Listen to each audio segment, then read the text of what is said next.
오늘 마태복음 22장 15절로 22절 말씀을 통해서 우리는 어디서나 성경대로 살아야 합니다 라는 제목으로 하나님 말씀 증거하겠습니다. 살아서 누린 천국, 죽어서 영원히 사는 천국, 마태복음 강의 118번째 시간입니다. 오늘 말씀은 바리새인들이 예수님을 말의 올무에 걸리게 하기 위해서 그들이 생각하고 상의해서 헤롯 당원들과 함께 예수님께 찾아나와 질문을 하는 내용이 오늘 본문에 소개되고 있는 이 내용입니다. 오늘 말씀을 통해서 우리가 먼저 깨닫게 되는 것은 생각이 병들면 그 사람이 도대체 어떻게 되느냐 하는 것을 우리가 보게 됩니다. 우리의 생각이라고 하는 것을 우리는 항상 점검해 봐야 합니다. 이 바리새인들은 지금 몇 날 며칠을 잠깐 생각한 게 아닐 것입니다. 어떻게 하면 예수님께 무엇인가 질문을 해서 그가 하는 말로 그를 올무에 걸게 해서 그래서 그 예수님을 죽일까 하는 것을 위해서 진퇴양난의 그 외통수에 해당되는 말이 뭘까 이걸 연구하고 또 연구했을 것입니다. 그렇게 몇 날 며칠 생각하고 연구하고 그리고 나서 헤롯 당원들과 함께 또 상의하고 그렇게 하고 지금 예수님께 찾아온 것입니다. 몇 날 며칠을 생각하고 연구한 내용이 누군가를 죽일까 지금 그 내용입니다. 누구를 올무에 걸까 그런 것입니다. 우리가 몇 날 며칠 끙끙거리면서 생각하는 것 그게 무엇입니까? 그 생각하는 게 바로 그 사람이에요. 그러니까 그 생각하는 것을 우리가 점검하고 우리 생각을 분별하고 또 판단하고 그 생각을 사로잡아서 그리스도 앞에 복종시키는 것 이것이 필요합니다. 왜냐하면 내가 생각을 분별하고 판단하고 사로잡지 못하면 생각이 나를 사로잡습니다. 그리고 생각에 끌려갑니다. 중요한 것은 내가 생각을 끌고 가는 사람인지 생각이 나를 끌고 가는 사람인지 우리가 한번 점검해 봐야 합니다. 우리 생각은 다 똑같은 생각 같지만 성경은 그 생각을 크게 둘로 나누어서 마귀적 생각이 있고 하나님의 생각이 있다라는 것입니다. 마귀적 생각을 갖고 행하면 그 사람이 곧 마귀의 일을 하는 사람이 됩니다. 하나님의 생각을 갖고 행하면 그 사람이 하나님의 사역자로 살아갑니다. 성경은 우리에게 이와 같이 말씀을 합니다. 야고보서 3장 13절부터 18절까지 우리 같이 한번 한 목소리 읽어볼까요? 시작! 너희 중에 지혜와 총명이 있는 자가 누구냐? 그는 선행으로 말미암아 지혜의 온유함으로 그 행함을 보일지니라. 그러나 너희 마음속에 독한 시기와 다툼이 있으면 자랑하지 말라. 진리를 거스려 거짓말하지 말라. 이러한 지혜는 위로부터 내려온 것이 아니요 땅 위의 것이요 정욕의 것이요 귀신의 것이니 시기와 다툼이 있는 곳에는 혼란과 모든 악한 일이 있음이라. 오직 위로부터 난 지혜는 첫째 성결하고 다음에 화평하고 관용하고 양순하며 긍휼과 선한 열매가 가득하고 편견과 거짓이 없나니 화평하게 하는 자들은 화평으로 심어 의의 열매를 거두느니라. 지금 뭐라고 말씀합니까? 우리가 무엇인가를 생각하는데 그 생각의 형태 속에서 시기와 다툼이 있다면 마귀적이다, 귀신적이다 라는 것입니다. 무엇을 생각하든 어떤 대상을 놓고 생각하던 시기와 다툼이 있으면 이건 귀신으로부터 온 것입니다. 그런데 하나님으로부터 온 생각은 성결하고 화평하고 관용하고 양순하고 긍휼과 선한 열매가 가득하고 편견과 거짓이 없다라는 것입니다. 누군가 나한테 이런 생각을 주니까 누군가 무슨 일이 생겨서 이런 생각이 나니까 이런 거죠. 그게 아니라 어떤 상황, 어떤 사람, 어떤 일을 놓고서도 동일하다 하는 것입니다. 하나님이 주신 것과 마귀가 주는 것은 이 분명한 것으로 분별할 수 있다 하는 것입니다. 내가 내 생각을 사로잡지 못하면 생각이 나를 끌고 가는데 생각이 나를 끌고 갈 때부터 위험한 것은 우리의 생각의 영역에 매우 많은 퍼센테이지가 마귀로부터 온 생각이기 때문에 그렇습니다. 내가 생각하면 다 내 생각 같지만 사실은 그렇지 않습니다. 성경이 우리에게 이와 같이 말씀합니다. 요한복음 13장 2절 같이 한번 한 목소리 읽어볼까요? 시작! 마귀가 벌써 시몬의 아들 가룟유다의 마음에 예수를 팔려는 생각을 넣었더라. 예수를 팔려는 생각이 어느 날 문득 들어왔습니다. 가룟유다는 이것이 자기 생각인 줄 알았을 거예요. 사람들은 자기가 무엇인가를 생각하면 그때부터 그것을 합리화시키고 그것이 옳다는 것을 주장하기 위해서 여러 가지 근거들을 모아놓습니다. 그래서 자기의 생각을 더 공고화시킵니다. 그러니까 가룟 유다는 지금 예수 팔려는 어렴풋한 생각이 들어왔는데 그것을 점점점 공고화시켜서 예수를 팔아야 되겠다는 결정까지 그의 삶이 이르게 된 것입니다. 무슨 생각인지를 분별하지 못하니까 여기가 지금 마귀가 준 생각인지 하나님이 주신 생각인지 분별이 안 되니까 생각이 자기를 끌고 가는 인생 가장 불행한 사람, 입맞춤으로 예수를 팔아먹는 인생, 예수님의 사도로 뽑힘받았지만 결국은 예수를 파는 인생, 그런 인생이 되는 것입니다. 생각이 자기를 끌고 가는 거예요. 우리의 인생을 살 때 생각이 나를 끌고 가면 결국은 이런 인생이 됩니다. 내가 생각을 끌고 가야 되는데 생각이 나를 끌고 가는 삶. 그래서 자꾸 어떤 생각이 나를 자꾸 끌고 가고 그 생각 때문에 그런 말을 하고 그 생각 때문에 그런 행동을 하고 이것이 매우 위험한 것입니다. 항상 우리는 우리 생각을 분별해야 됩니다. 어떻게 우리의 생각을 분별해야 되느냐? 두 가지를 통해서 분별해야 됩니다. 첫 번째는 성경을 통해서 우리의 생각을 분별해야 됩니다. 성경은 우리에게 이렇게 말합니다.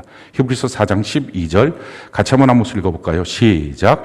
하나님의 말씀은 살아있고 활력이 있어 자회날선 어떤 검보다도 예리하여 혼과 영과 및 관절과 골수를 찔러 쪼개기까지 하며 또 마음의 생각과 뜻을 판단하나니. 하나님의 말씀은 여러 가지 기능이 있습니다. 근데 그 기능 중에 한 가지가 내 마음의 생각과 뜻을 판단하는 것입니다. 그래서 하나님의 말씀을 읽고 하나님의 말씀 앞에 서게 되면 그 말씀이 거울이 되어서 내가 지금 제대로 된 생각을 하는지 아닌지를 말씀을 통해서 분별하게 됩니다. 마귀가 우리에게 생각을 집어넣으면 첫 번째 하는 일은 말씀 듣는 일을 귀찮아합니다. 싫어합니다. 성경 보는 일을 힘들어합니다. 그래서 큐티를 안 해요. 예배 시간에도 잘 안 들어와요. 왜? 말씀 앞에 서면 자기 생각이 분별이 되기 때문에 그렇습니다. 그래서 말씀이 힘들다, 어렵다 이런 말들을 표현합니다. 이유는 마귀가 이미 그 마음속에 마귀적인 생각의 씨앗을 집어넣기 때문에 그렇습니다. 그럼 우리가 생각할 때 무슨 생각을 해야 될 것이냐? 이렇게 말하고 있죠. 빌립보서 4장 8절 같이 한번 한 목소리 읽어볼까요? 시작. 끝으로 형제들아 무엇에든지 참되며 무엇에든지 경건하며 무엇에든지 옳으며 무엇에든지 정결하며 무엇에든지 사랑받을 만하며 무엇에든지 칭찬받을 만하며 무슨 덕이 있든지 무슨 기름이 있든지 이것들을 생각하라. 내가 무엇을 생각하든지 어떤 환경 속에서든지 분별해야 되는데 이것이 참이냐? 이것이 경건하냐? 이것이 옳으냐? 이것이 정결하냐? 이것이 사랑받을 만한 생각이냐? 이것이 칭찬받을 만한 생각이냐? 이걸 분별해 봐야 된다는 것입니다. 그렇지 않으면 그 생각은 버려야 돼요. 내가 생각을 판단해서 분별해서 그 생각을 사로잡아 버리지 않으면 그 생각은 나를 끌고 망하는 길로 가게 하는 것입니다. 그래서 하나님의 말씀으로 내 안에 들어오는 생각들 굉장히 많은 퍼센테이지가 마귀적인 것인데 지금도 아마 여러분들이 생각하고 있는 것들의 굉장히 많은 퍼센테이지가 우리가 깜짝 놀랄 만큼의 퍼센테이지가 마귀적일 것입니다. 예수님 바로 앞에서 예수님의 말씀을 듣고 있었던 가룟 유다도 마귀적 생각, 그의 생각을 사로잡을 때 그는 꼼짝 못하고 예수를 팔아먹는 인생이 되고 만 것입니다. 그러니까 우리 생각을 분별해 봐야 한다 하는 것입니다. 자, 또 한 가지로 우리가 우리 생각을 분별할 수 있습니다. 그것은 내 삶의 모든 영역에서 항상 하나님께서 에덴 동산에 생명나무와 선악과를 주신 것처럼 우리의 삶에도 항상 두 가지가 있습니다. 성경은 우리에게 이와 같이 말씀하죠. 창세기 2장 9절 17절 같이 한번 읽어볼까요? 시작. 여호와 하나님이 그 땅에서 보기에 아름답고 먹기에 좋은 나무가 나게 하시니 동산 가운데에는 생명나무와 선악을 알게 하는 나무도 있더라. 선악을 알게 하는 나무의 열매는 먹지 말라. 내가 먹는 날에는 반드시 죽으리라 하시니라. 우리의 삶의 모든 영역에서 생명나무가 있고 선악과가 있습니다. 그런데 하나님 말씀하죠. 선악과 먹지 마라. 이거 먹으면 너는 반드시 죽는다. 우리는 반드시 생명나무를 먹어야 된다. 무슨 생각을 하든지 생명나무를 먹는 생각을 해야 된다 하는 것입니다. 선악과가 뭡니까? 이게 뭐가 옳은 거야, 그른 거야? 이게 뭔가 유익한 거야, 아닌 거야? 이게 뭐가 선이고 악이야? 이거를 분별합니다. 이 분별이 우리가 언뜻 봤을 때는 그게 뭐가 문제야? 그게 바른 것 아니야? 그렇게 분별해야지. 그런데 사람의 특징은 항상 무엇이 옳고 그러, 무엇이 좋고 나빠 하다 보면 자기중심적이 됩니다. 그러니까 결국은 내게 옳은 게 뭐야? 내게 좋은 게 뭐야? 내게 나쁜 게 뭐야? 내 중심적으로 됩니다.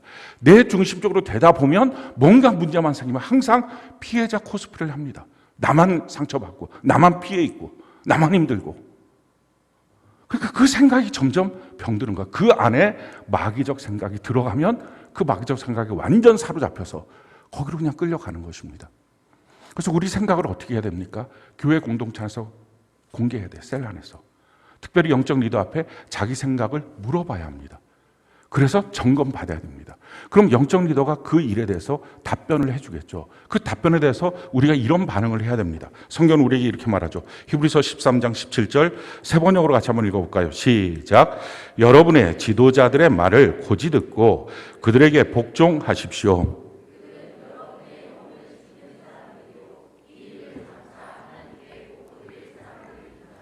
그러므로 여러분은 기쁜 마음으로 이 일을 하게 하고 탄식하면서 하지 않게 해 주십시오.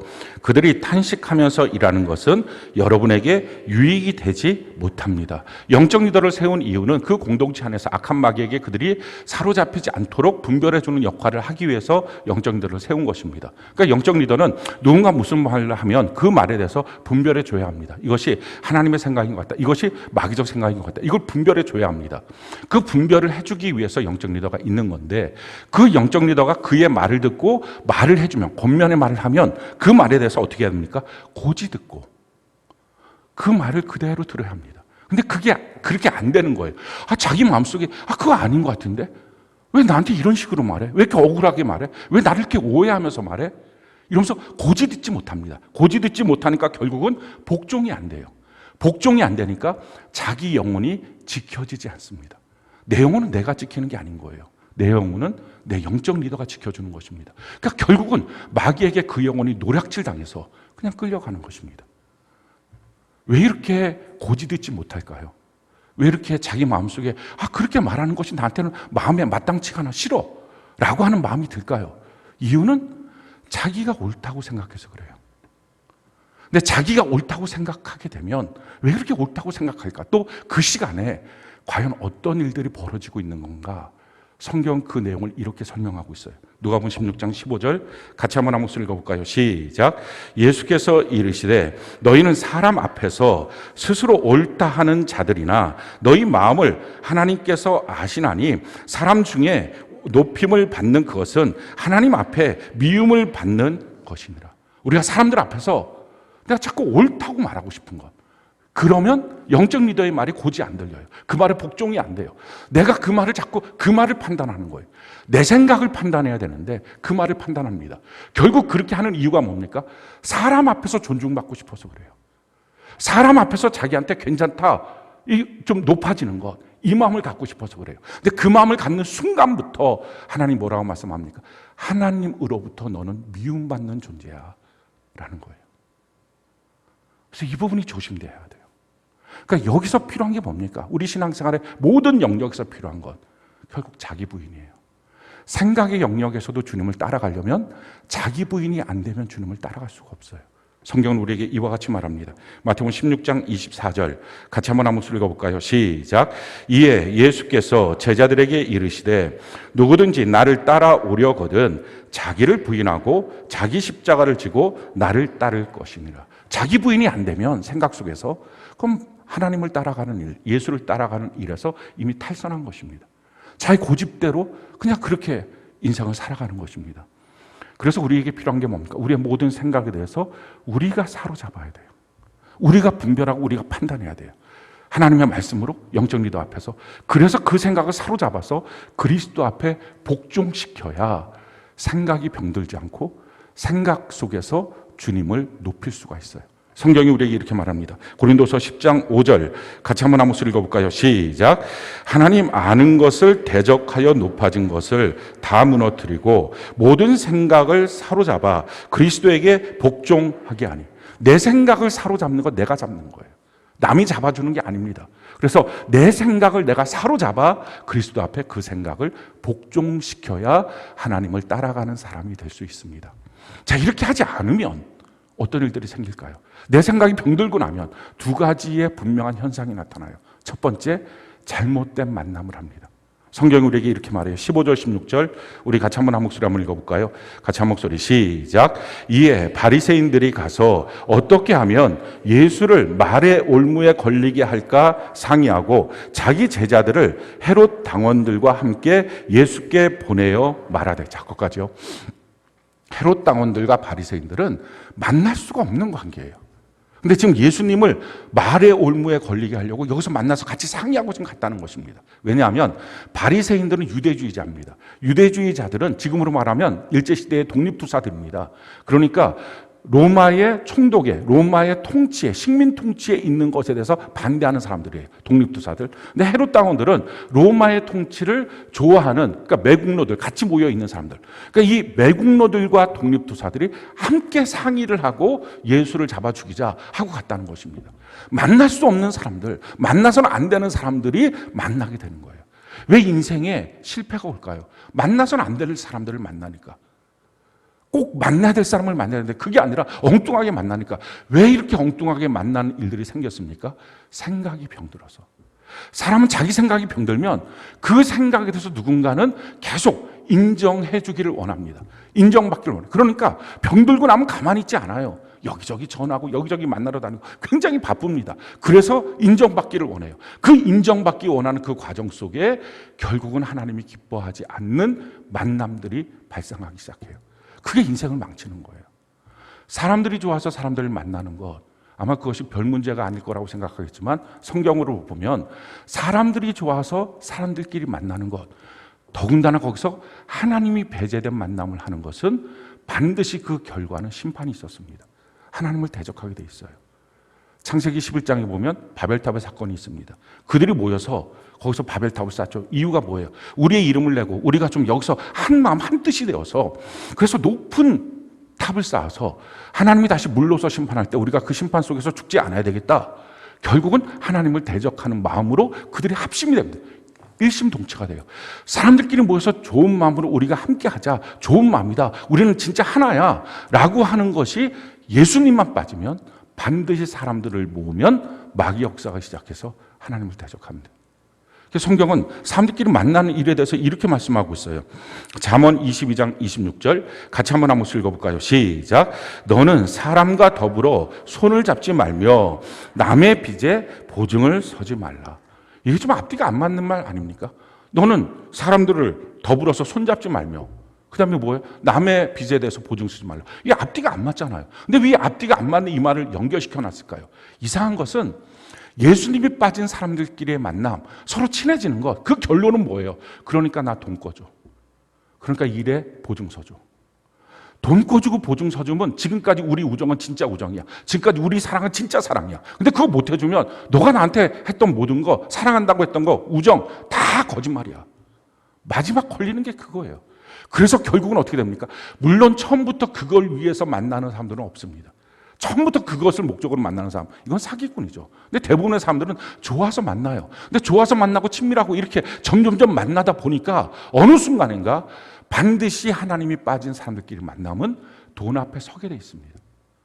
그리고 돈 앞에 서면 누가 그 돈 안 갚으려고 할까요? 다 갚으려고 하죠. 그 보증 쓴 거 다 감사해야죠. 근데 돈이 속이죠. 결국은 돈 잃어버리고 사람 잃어버리고. 교회 안에서 사람들끼리 만나는 거, 신앙생활 한다고 만나는 거 다 좋아 보입니까? 그렇지 않아요. 우리가 전도하다 보면 깨닫습니다. 많은 사람들이 교회에 상처를 받고 교회를 안 다니는 사람들이 있어요. 근데 그 상처받은 사람들의 70%가 교회 안에서 돈 거래로 상처받은 사람들이에요. 성경대로 하지 않으니까. 그러니까 이런 문제들 속에서 차라리 주면 끝나죠. 구제하면. 근데 거기서 보증 서주고 돈 꺼달라 그러고 결국 이 문제 때문에 서로 간에 갈등을 일으킵니다. 우리 인간관계의 모든 문제는 항상 하나님이 정해주신 관계의 핵심이 있어요. 그게 믿음의 교제만 하라는 것입니다. 성경은 우리에게 이렇게 말합니다. 빌레몬서 1장 6절 같이 한번 읽어볼까요? 시작. 이로써 내 믿음의 교제가 우리 가운데 있는 선을 알게 하고 그리스도께 이르도록 역사하느니라. 이 믿음의 교제라고 하는 말에 대해서 여러분들이 오해하지 않기를 바라요. 이 믿음의 교제라는 것은 그럼 모여서 맨날 말씀의 은혜만 나누고 그건 아닙니다. 우리가 모여서 뭐 요즘에 이제 월드컵 와 어쩌다 우리가 16강 포르투갈을 이기죠. 설교 시간에 이런 말 하게 될 줄 몰랐는데, 그럼 뭐 같이 축구 보죠. 옛날에 2002년인가요? 그때 막 그냥 교회마다 막 스크린 크니까 막 동네 사람 다 모아놓고 응원하고 막 보고, 막 저도 우리 사역자들 다 같이 저희 집에 모아갖고 막 빵빵빵 막 그거 하고 그렇게 했어요. 뭐 모여서 맨날 말씀 은혜만 나누는 거, 그거 믿음의 교제 아니에요. 중요한 핵심은 뭐예요? 하나님의 말씀을 믿음으로 나누는 대화가 돼야 돼요. 같이 모여서 뭐 어디 산에 가든 들에 가든 상관없어요. 커피를 마시든 밥을 먹든 상관없어요. 그런데 그들의 만남 속에 하나님이라고 하는 주제, 특별히 하나님의 말씀을 내가 정말 믿고 그 믿음으로 사는 삶에 대한 분명한 고백들이 없다면 이건 믿음의 교제가 아니에요. 교인들끼리 만났다고 믿음의 교제는 아니에요. 그 믿음이 있는지. 그래서 이 믿음의 교제를 하면 항상 주님께 더 가까이 가요. 교회에 더 가까이 가요. 영적 리더를 더 사랑하는 마음이 생겨요. 그런데 그게 아니면 점점 하나님을 잃어버리고 사람들만이 생각나요. 친한 사람들이랑 같이 있는 것만 떠올라요. 그러다가 점점점 무슨 문제 하나가 생기면 같이 원망하고 불평하는 일들이 생겨서 같이 망하는 거예요. 생각이 병드는 거예요. 생각이 병들면 잘못된 만남으로 가요. 그리고 그 잘못된 만남을 즐겨하기 시작해요. 또 한 가지, 이 잘못된 만남에서 결국 어디까지 갑니까? 거짓과 위선으로 가요. 오늘 16절부터 우리 18절까지 같이 한번 한 목소리 읽어볼까요? 16절부터 18절까지 같이 한 목소리 시작. 자기 제자들을 헤롯 당원들과 함께 예수께 보내어 말하되, 선생님이여, 우리가 아노니 당신은 참되시고 진리로 하나님의 도를 가르치시며 아무도 거리끼는 일이 없으시니 이는 사람을 외모로 보지 아니하심이니이다. 그러면 당신의 생각에는 어떠한지 우리에게 이르소서. 가이사에게 세금을 바치는 것이 옳으니까 옳지 아니하니까 하니, 예수께서 그들의 악함을 보시고 이르시되, 외식하는 자들아 어찌하여 나를 시험하느냐. 지금 그들이 어떻게 하면 예수님께 나와서 이렇게 말하는 거예요. 당신은 참되시고 진리로 하나님의 도를 가르치시고 아무도 거리낌 없이 외모로 보지 않고 모든 걸 잘 말씀하시는 분이십니다. 사실 이렇게 말하는 이유는 뭐예요? 겉으로 웃는 얼굴로 이렇게 멋지게 말하지만 속은 예수님을 올무에 걸려고 하는 것입니다. 겉과 속이 달라요. 그러니까 예수님 말하죠. 이 악한 자들아, 너희가 왜 나를 시험하려고 외식하고 있느냐. 거짓과 외식이 나타나요. 위선이 나타나요. 그러니까 무엇인가 말하고 그리고 숨기고 자꾸 위선하고 거짓말을 하고, 이미 그거는 마귀의 종이 돼버리고 만 것입니다. 성경은 우리에게 이렇게 말하고 있어요. 요한복음 8장 44절 같이 한번 목소리 읽어볼까요? 시작. 너희는 너희 아비 마귀에게서 났으니 너희 아비의 욕심대로 너희도 행하고자 하느니라. 그는 처음부터 살인한 자요 진리가 그 속에 없으므로 진리에 서지 못하고 거짓을 말할 때마다 제 것으로 말하나니 이는 그가 거짓말쟁이요 거짓의 아비가 되었습니다. 거짓의 아비. 내가 거짓말할 때마다 마귀의 아들, 딸로 살고 있는 것이 나타나는 것입니다. 이런 문제가 생기는 이유가 뭐예요? 병든 생각 때문이에요. 생각을 검증하지 않으니까. 생각을 분별하고 판단해야 되는데 그렇지 않고 그냥 생각이 끌고 가는 인생이 되니까, 무슨 생각이 들면 그냥 생각대로 막 인생을 사니까, 이 생각이 과연 성경적이야? 이 생각이 과연 하나님의 말씀 안에 서 있는 거야? 이 생각이 정말 하나님의 뜻대로 사랑받고 칭찬받을 만한 생각이야? 그 생각 없이 생각 들면 그냥 그 생각을 판단하지도 못하고 끌려가니까 잘못된 만남, 잘못된 관계, 거기서 거짓과 위선까지 쭉 끌려가서 마귀적으로 돼버리고 마는 것입니다. 우리 분별해 봐야 돼요. 지금 이들이 몇 날 며칠, 뭐 얼마나 많은 시간 동안은 모르겠지만 이 바리새인들이 예수 올무에 걸려고 얼마나 많은 생각하고 막 밤낮 생각하고. 여러분 밤낮 무슨 생각을 하십니까? 무슨 생각이 골똘하고, 무슨 생각 때문에 밤잠을 못 자고, 무슨 생각 때문에 억울하고, 무슨 생각 때문에 행복하고, 무슨 생각 때문에 괴롭습니까? 그렇게 그냥 밤낮 그 생각을 하고 서 있다가 헤롯 당원들과 함께, 만나서는 안 되는 그들과 함께 예수님께 가서 묻습니다. 그 묻는 내용이 바로 몇 날 며칠 생각하고 난 다음 기가 막힌 걸 한 가지를 찾아서 묻는 거예요. 세금 문제였어요. 얼마나 휘발성 강한 화제입니까? 돈 문제, 사람들 관심이 제일 많죠. 거기다 세금 문제, 강제로 우리 돈을 뜯어가는 거. 그러니까 그 문제에 대해서 관심 많을 것입니다. 예수님 과연 그 문제에 대해서 뭐라고 답변하셨어? 이건 소문이 쫙 퍼져나가는 거죠. 야, 이거면 되겠다 하고 나와서 지금 예수님께 묻습니다. 우리가 가이사에게 세금을 바치는 것이 옳습니까? 아닙니까? 이걸 묻는 거예요. 그 당시 로마 정권 안에서 이 세금은 세 가지였어요. 소득세, 토지세, 인도세. 지금 여기서 묻는 것은 인도세의 문제입니다. 소득세와 토지세는 토지에 따라서, 소득에 따라서 세금을 다 내는 거죠. 근데 인도세는 모든 사람들에게 공평하게 동일한 액수만큼을 내는 것입니다. 우리로 말하면 주민세 같은 세금이에요. 그러니까 그 주민세를 내는 이유는 거기에 속했으니까, 우리가 대한민국에 속했으니까 대한민국에 주민세를 냅니다. 동일해요. 근데 문제는 유대인들은 이미 이 인도세를 내고 있었어요. 그게 성전세예요. 성전세는 성전의 모든 그 남자들 다 세금을 냅니다. 한 사람당 얼마씩의 분량만큼 그렇게 다 내게 돼 있어요. 근데 그 내고 난 다음에 로마 황제한테도 또 내라는 것입니다. 유대인들은 선민의식이 있었기 때문에 우리가 하나님께 속한 사람이라서 하나님께 세금을 내면 되지, 무슨 로마 황제한테 우리는 속하지 않은데 로마 황제한테 또 내느냐 하고, 이것이 계속적으로 반세금 운동이 된 거예요. 그래서 이것 때문에 바리새인들이나 유대주의 사람들은 세금 내지 마, 이걸 통해서 그들의 힘을 규합했어요. 근데 헤롯 당원들, 이 로마의 총독 아래 거기에 붙어 있는 사람들은 세금 내야지, 국가 권력한테 세금 안 내면 어떻게 하고, 이게 논쟁거리가 된 거예요. 로마는 원래 넓게 얇게 이런 세금 정책이었어요. 그래서 세금 정책이 어떻게 보면 전 세계 가장 좋은 세금 정책입니다. 모든 사람들에게 얇은 그 세금을 내게 했습니다. 근데 그러다가 나중에 로마 황제가 점점 타락하고 그렇게 되면서 결국 재정 구조가 어려워지니까 세금을 굉장히 중과세를 먹인 거예요. 막 상속세도 그렇고 막 증여세도 그렇고, 이게 그렇게 하다 보니까 그 지역에 세금을 징수하는 그 주민들이 다 도망가요. 국가에 국민들이 없고 세금 낼 사람이 없어요. 그래서 결국은 로마가 망한 이유 중에 한 가지가 중과세입니다. 중과세 하는 것들이 이런 위험성들이 있어요. 근데 지금 이 당시는 아직 그런 당시는 아니었고, 넓게 얇게 세금 내는 것 대신에 로마는 세금 정책에 대해서 굉장히 강경했어요. 그 세금은 반드시 내야 돼요. 안 그러면 다 처형을 시켰어요. 지금 이 문제를 갖고 바리새인과 헤롯 당원이 예수님께 묻는 것입니다. 만약에 예수님께서 세금 내라 그러면, 예수님 우리 하나님께 속해 있는데 무슨 말이야, 저 사람 메시아도 아니고 저 사람 선지자도 아니야 하고 바리새인들이 쫙 소문을 내서 예수님을 매장시키는 것입니다. 근데 만약에 세금 내지 마라 그럼 헤롯 당원들이 보고 세금 내지 말라 그러네, 바로 잡아가서 예수님을 처형해 버리는 것입니다. 이렇게 말할 수도 없고 저렇게 말할 수도 없는, 그들이 생각했을 때는 딱 이건 외통수예요. 이 문제로 예수님은 잡혔다라고 그들은 생각했어요.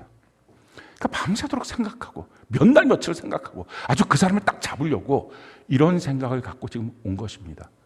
그 생각을 갖고 왔을 때 예수님이 그들에게 뭐라고 답변을 하십니까? 이렇게 답변을 하세요. 19절부터 22절까지 우리 같이 한번 읽어볼까요? 시작. 세금 낼 돈을 내게 보이라 하시니 데나리온 하나를 가져왔거늘 예수께서 말씀하시되 이 형상과 이 글이 누구의 것이냐? 이르되 가이사의 것이니이다. 이에 이르시되 그런즉 가이사의 것은 가이사에게, 하나님의 것은 하나님께 바치라 하시니 그들이 이 말씀을 듣고 놀랍게 여겨 예수를 떠나가니라. 그때 예수님 말씀은 너희 세금 낼 돈 내게 한번 보여줘라. 그 당시에 황제가 바뀌면, 새롭게 즉위를 하면 그 데나리온이라고 하는 이 동전을 만들었는데, 그 동전은 그 황제의 흉상이 있습니다. 그리고 그 밑에 신의 아들 가이사 이렇게 써놓은 거예요, 로마자로. 그걸 이제 갖고 보여주면 이걸로 세금 내니까 이겁니다. 그랬더니 예수님 물어봅니다. 이거 누구의 형상이고 누구의 글이냐? 그들이 말하죠. 가이사의 것입니다. 그때 예수님 말씀합니다. 가이사의 것은 가이사에게, 하나님의 것은 하나님에게. 이거 세금 내라는 말이에요? 내지 말라는 말이에요? 이게 아리송하잖아요. 이거 걸 수가 없는 거예요. 그러니까 이들이 깜짝 놀라서 어떻게 이런 답변이 있어? 우리가 얼마나 많이 몇 날 며칠 예수를 잡아 죽이려고 이렇게 생각했는데 이거 뭐야? 걸 수가 없네? 하고 그들이 예수를 떠나갔다라는 것입니다. 우리가 한번 생각할 때 예수님 지혜롭다, 하나님 아들이니까 지혜롭지 할 것입니다. 그렇지 않아요. 성경은 우리 한 사람 한 사람도 악한 세상에서 살기 위해서 이와 같은 지혜가 반드시 필요하다라고 말씀합니다. 그렇지 않으면 어설퍼서 다 걸리는 거예요.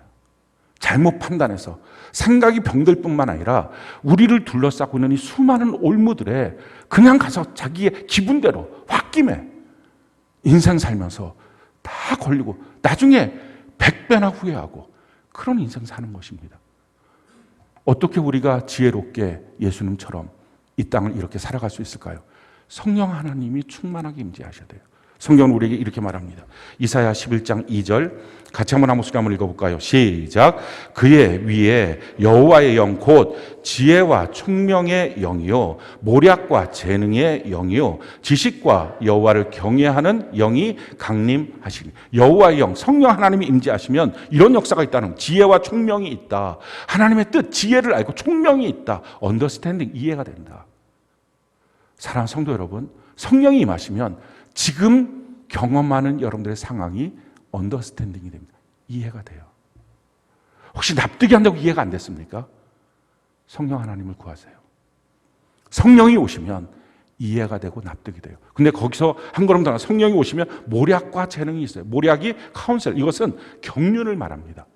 어설프지 않아요. 말하고 행동하는 게 후회 막급 이런 식으로 결정하고 행동하지 않아요. 거기다 재능이 있어요. 능력이 있어요. 용기가 있어요. 그리고 지식과 여호와를 경외합니다. 하나님을 아는 지식이 충만해지고 뿐만 아니라 하나님을 두려워하는 삶으로 죄를 미워하는 인생을 삽니다. 그러니 당연히 형통하죠. 우리가 성령 하나님 충만하게 받는 거, 예수를 믿게 될 때 성령의 감동이 있습니다. 그 감동은 충만은 아니에요. 성령으로 깨닫게 되는 거죠. 아, 예수님이 그런 분이시구나. 이래서 믿게 되는 거예요. 근데 성령의 충만, 성령으로 압도되는 인생을 살기 위해서는 성령 충만을 받는 방법, 성경을 보면 기도, 말씀 시간에 또 안수 받다가 이렇게 되어 있습니다. 근데 이 요체는 한 가지예요. 사모함이에요.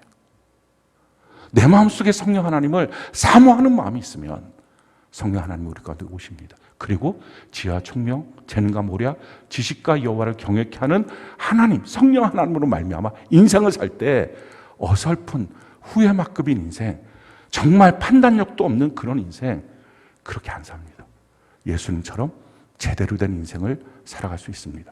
자, 그런데요, 여기서 한 걸음 더 나서 오늘 이 말씀은 단순하게 예수님이 그 위기를 모면했다, 지금 그 차원이 아니라 그렇게 해서 하신 그 말씀이 우리 신앙생활, 우리 인생에 매우 중요한 원칙을 줍니다. 가이사의 것은 가이사에게, 하나님의 것은 하나님에게. 이것이 우리 인생 사는 원칙이에요. 이 말에 세 가지 의미가 있어요. 첫 번째 의미는 하나님의 것과 가이사 것, 세상의 것은 완전히 구별된다, 다르다라는 것입니다. 성경은 우리에게 이렇게 말해요. 고린도서 6장 14절로 16절 우리 같이 한번 한번 한번 읽어볼까요? 시작. 너희는 믿지 않는 자와 멍에를 함께 매지 말라. 의와 불법이 어찌 함께하며 빛과 어둠이 어찌 사귀며 그리스도와 벨리알이 어찌 조화되며 믿는 자와 믿지 않는 자가 어찌 상관하며 하나님의 성전과 우상이 어찌 일치가 되리요.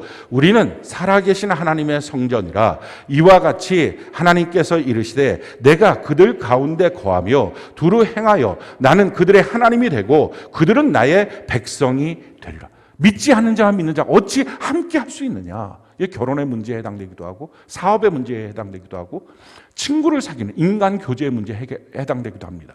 믿지 않는 자를 만날 이유는 전도하는 이유밖에 없어요. 무엇인가 그들과 친분이 있고 뭐 좋은 관계를 맺고 그거 불가능합니다.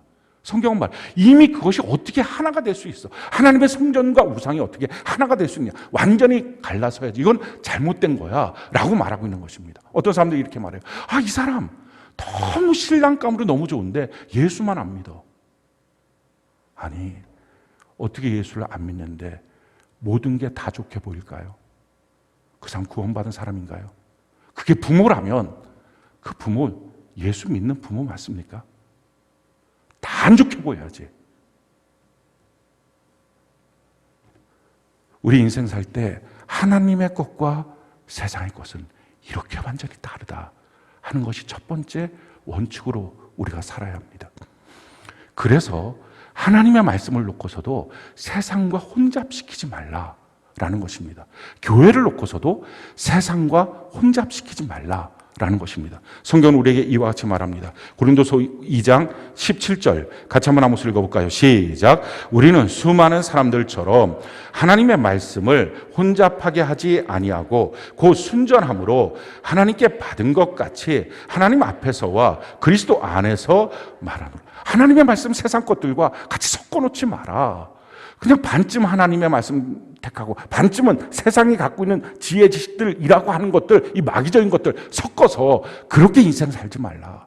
정확하게 하나님의 말씀으로 살라. 교회도 마찬가지예요. 에베소 5장 26절 27절 같이 한번 읽어볼까요? 시작. 이는 곧 물로 씻어 말씀으로 깨끗하게 하사 거룩하게 하시고 자기 앞에 영광스러운 교회로 세우사 티나 주름 잡힌 것이나 이런 것들이 없이 거룩하고 흠이 없게 하려 하시며, 교회도 하나님의 말씀으로 깨끗하게 씻어진 세상과 전혀 다른 구별된 것, 세상의 것들을 섞어놓지 말라, 더럽혀 놓지 말라라고 하는 것입니다. 교회는 교회다워야 되고요, 하나님의 말씀다워야 합니다. 그리고 성도는 그 말씀대로 사는 성도다워야 합니다. 왜요? 우리 안에 있는 믿음, 내가 예수님을 믿고 있어요 라는 믿음의 출처가 어디입니까? 이 믿음의 출처가 예수님의 믿음을 우리에게 주신 거예요. 내 믿음을 갖고 내가 지금 예수님을 믿는 게 아니라 예수님의 믿음을 내게 주셔서 예수님의 믿음으로 우리가 예수님을 믿고 있는 것입니다. 성경이 이렇게 말해요. 사도행전 3장 16절 같이 한번 읽어볼까요? 시작. 그 이름을 믿음으로 그 이름이 너희가 보고 아는 이 사람을 성하게 하였나니 예수로 말미암아 난 믿음이 너희 모든 사람 앞에서 이같이 완전히 낫게 하였느니라. 우리의 믿음은 뭐라고요? 예수로 말미암아 난 믿음. 이 믿음의 원저자, 원출처가 어디예요? 예수님이라는 거예요. 우리 안에 그래서 이 믿음을 하나님은 선물로 주신 것입니다. 내 안에서 내게로부터 나온 믿음이 아니라 예수님의 믿음을 가졌는데 어떻게 성경 말씀이 그대로 안 믿어지고 어떻게 교회 안에서 하나님의 말씀대로 써야 된다, 이게 동의되지 않을까요? 이게 안 된다면 믿음이 아닌 거예요. 자기 믿음이에요.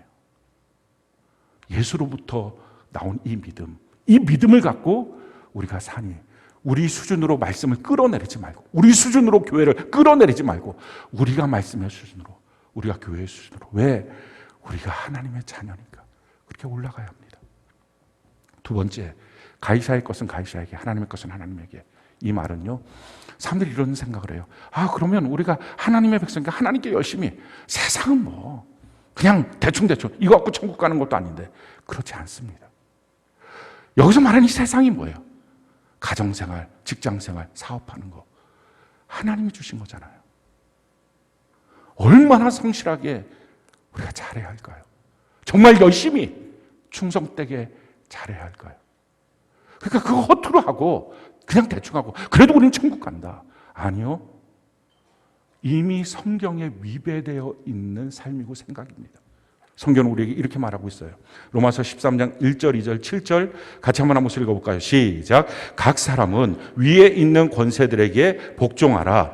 권세는 하나님으로부터 나지 않음이 없나니 모든 권세는 다 하나님께서 정하신 바라. 그러므로 권세를 거스리는 자는 하나님의 명을 거스림이니 거스리는 자는 심판을 자취하리라. 모든 자에게 줄 것을 주되 조세를 받을 자에게 조세를 바치고 관세를 받을 자에게 관세를 바치고 두려워할 자를 두려워하며 존경할 자를 존경하라. 줄 거 줘라. 세금 낼 거 제대로 세금 내라 하는 것입니다. 위에 있는 권세들 잘 순종하고 복종하면서 섬기며 살라 하는 것입니다. 그러면서 우리의 직장생활, 가정생활 다 마찬가지입니다. 이건 뭐 예수 믿고 천국 가는데 지장 없다고. 아니에요. 거기서 하나님은 우리를 보시는 거예요. 그러니 세상 사람들, 예수 안 믿는 사람들보다 사실은 더 분명하고 정확하고 충성되게 우리에게 맡겨진 직장일이면 직장일, 가정일이면 가정일, 사업이면 사업, 또 우리의 삶의 모든 여건에서 그렇게 해야 됩니다. 성경은 우리에게 이렇게 말하죠. 에베소서 6장 5절로 8절 같이 한번 읽어볼까요? 시작. 종들아 두려워하고 떨며 성실한 마음으로 육체의 상전에게 순종하기를 그리스도께 하듯 하라. 눈가림만 하여 사람을 기쁘게 하는 자처럼 하지 말고 그리스도의 종들처럼 마음으로 하나님의 뜻을 행하고 기쁜 마음으로 섬기기를 주께 하듯 하고 사람들에게 하듯 하지 말라. 이는 각 사람이 무슨 선을 행하든지 종이나 자유인이나 주께로부터 그대로 받은 줄을 알미라. 예수 안 믿는 사람보다 그들은 사람 앞에서 하니까 자기 상사가 안 보면 딴 점 피고 자기 마음대로 하고, 근데 우리는 그리스도 앞에서 하니까 누가 보든지 안 보든지 정말 성실하게, 그리고 성실하게 한 그 결과를 그 상사한테 받는 게 아니라 하나님께로부터 받는다는 것입니다. 직장생활 이렇게 하셔야 됩니다. 가이사의 것 그냥 팽개치고, 그게 아니라 가이사의 것은 가이사에게 제대로 돌려줘야 합니다. 그래서 우리에게 맡겨진 가정생활 제대로 하시고, 사회생활 제대로 하시고, 내 사업장 제대로 하시고, 직장생활 제대로 하시고, 남들보다 예수 안 믿는 사람보다는 더 성실하게 나를 언제든지 불꽃 같은 눈으로 보고 계신 하나님 앞에 제대로 하는 삶 사는 것입니다. 학생이면 공부 열심히 잘하고 자기 재능 잘 발휘하고, 직장인들은 또 마찬가지로 직장생활 그렇게 투덜투덜 하지 말고 이 직장 주신 것 잘하고, 요즘에 얼마나 불경기고 직장에서 퇴직당하는 사람들도 많고 경제적으로 어려운 사람 많습니까? 얼마라도 조금 주는 것, 이거 너무 감사한 일이다. 나 같은 자에게 하는 그 마음을 갖고 정말 성실하게 글을 잘 하는 것입니다. 아마 이 말씀까지 들었을 때 여러분들이 그러면 세상의 일은 세상의 일로, 하나님의 일은 하나님의 일로 이렇게 하는 건가 보다. 근데 그게 아니고요. 이 세상 누가 만드셨어요? 우리가 살고 있는 이 삶의 모든 조건들 누가 만드셨어요? 하나님이 만드셨어요. 무엇으로 만드셨어요? 하나님의 말씀으로 만드셨어요. 그래서 이렇게 말씀합니다. 히브리서 11장 3절 같이 한번 읽어볼까요? 시작. 믿음으로 모든 세계가 하나님의 말씀으로 지어진 줄을 우리가 아나니 보이는 것은 나타난 것으로 말미암아 된 것이 아니라 하나님의 말씀으로 지어졌어요. 그러니 말씀으로 지어진 이 세계에 세상 사람들, 예수 믿지 않는 사람들은 세상 일을 모릅니다. 어떻게 사는지 전혀 몰라. 왜? 지도가 없으니까. 왜 이렇게 인생이 이런 식으로 풀러가는지 예측도 안 하는 인생이 왜 이렇게 갈까 답답할 것입니다. 근데 예수 믿는 사람들은요, 지도가 있어요. 그러니 밝은 빛 가운데 걷는 것입니다. 말씀으로 만들어진 세상, 성경대로 사는 것입니다. 어디서든지 성경대로 사는 거예요. 열왕기상 2장 1절부터 3절까지 보면 다윗 왕이 이제 죽을 날이 돼서 자기 아들 솔로몬을 왕위로 세워놓고 그 솔로몬한테 자기의 왕위를 물려주면서 유언을 합니다. 두 가지 유언을 해요. 넌 대장부가 되고 모세가 기록한 모든 말씀을 다 지켜 행하라. 그럼 형통하리라. 2절에 나와 있는 대장부란 말은 믿음의 대장부를 말합니다. 천국에 나도 이제 심판 앞에 서게 되는 그 다윗이 말하는, 세상 사람들 다 가는 길로 난 죽음의 길을 걸어가는데 그렇게 걸어가는 그 일에 보니까 믿음으로 살았던 삶, 하나님을 믿는 믿음, 그게 뭐예요? 하나님의 말씀을 믿는 믿음으로 사는 것, 이게 필요하다. 또 한 가지, 이 땅을 살 때도 하나님의 말씀대로 살면 형통하다. 다윗의 말은 한마디입니다. 금생과 내생에 다 성경대로 살아야 형통하다. 그 말이에요. 그 요한 1서 2장에 보면 청년들을 향한 권면이 나옵니다. 이 청년들을 향한 권면은 하나님의 말씀을 아주 꽉 채워서 말씀에 강한 자가 되어서 세상을 살 때 세상도 이기고 마귀도 이기면서 살아야 된다. 이 권면을 합니다. 청년 때 이걸 했어야 돼요. 근데 청년 때 그렇게 하지 못한 사람들이 비일비재하죠. 하나님의 말씀으로 채우지 못한 사람들이 있어요. 근데 인생 살다 보면 어느 날 직장에서 퇴직당하고 인생의 코너에 몰려있고 사업은 안 되고 돈도 없고 이런 분들, 이런 인생에 빠질 때가 있어요.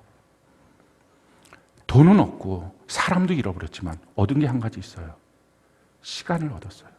지금 제 말이 여러분들에게 약 올리냐 이런 느낌이 올지 모르겠지만 그렇지 않아요. 저도 그런 경험이 있었어요. 교회를 개척하기 전에 다 잃어버렸는데 얻은 것, 시간이었어요. 그 시간 동안에 미친 듯이 성경 봤어요. 그리고 그 본 성경이 내 인생을 새로운 발걸음으로 걷게 했어요. 우리 인생 사는 거요, 성경대로 살면 형통합니다. 다시 성경대로 살 수 있도록. 청년 시절의 말씀 봐야 되지만 못 봤으면 그 기회 주셨을 때 하나님이 너 인생 그렇게 살면 안 돼. 인생 다시 살아야 돼. 이 짧은 기간 동안에 너 성경 보고 하나님의 말씀 듣고 그 말씀에 미쳐버려서 한번 말씀대로 꽉 채워서 인생을 살아봐봐. 어떤 인생이 되는지. 그 기회예요. 어떻게 막 돌아다니면서 어디서 돈 벌 데 없나, 어디서 뭐 없나 이것 쫓아다니다가 마음도 상하고 몸도 버리고 그나마 있던 돈까지 다 날려버리고 이렇게 하지 말고 하나님의 말씀 앞에 사십시오. 하나님의 말씀으로 금생과 내생에 이 땅도 하나님이 만드셨고 천국도 만드셨으면 말씀대로 사는 자가 그 길을 갑니다. 여러분, 성경의 능력이 무엇입니까? 이렇게 말씀하고 있어요. 디모데후서 3장 15절로 17절 같이 한번 읽어볼까요? 시작. 또 어려서부터 성경을 알았나니 성경 등이 너로 하여금 그리스도 예수 안에 있는 믿음으로 말미암아 구원에 이르는 지혜가 있게 하느니라. 모든 성경은 하나님의 감동으로 된 것으로 교훈과 책망과 바르게 함과 의로 교육하기에 유익하니 이는 하나님의 사람으로 온전하게 하며 모든 선한 일을 행할 능력을 갖추게 하려 함이라. 어떤 순간이든지 하나님의 말씀 안에 서면 거기서부터 건져냄을 받는 길이 보여요. 구원이 있다고요. 그리고 우리의 생각을 온전케 합니다. 그리고 하나님의 말씀대로 살 수 있는 능력을 줘요. 세상에 그 어떤 책도 정보는 주지만 그렇게 살 수 있는 능력은 주지 못해요. 세상에 어떤 사람의 조언도 정보는 주지만, 지식은 주지만 그렇게 살 수 있는 능력은 주지 못해요. 그런데 하나님의 말씀만은 능력을 주는 거예요. 그렇게 살 수 있는. 하나님의 말씀을 자꾸 듣고 채우고 다른 생각이 나를 오염시키지 못하도록, 생각에 끌려다녀서 결국 마귀짓하지 않도록, 생각이 완전히 하나님의 말씀 앞에 점령당하도록 그렇게 사는 것입니다. 우리 앞에 세상이 견고한 진처럼 우리 앞에 서 있습니다. 답답하게, 웅장하게 우리를 기죽이면서 서 있습니다. 이걸 뭘로 깨부시면서 승리할까요? 견고한 진을 파하는 능력, 하나님의 말씀에 있어요. 특별히 성령 안에서 하나님의 말씀을 붙들고 살아가 보십시오. 인생은 새로운 삶으로, 완전히 다른, 지금까지 살았던 삶과 전혀 다른 차원 높은 삶으로 주님 우리를 인도하십니다. 그 길을 우리 모두 걸어가는 은혜가 넘치기를 예수님 이름으로 축원합니다.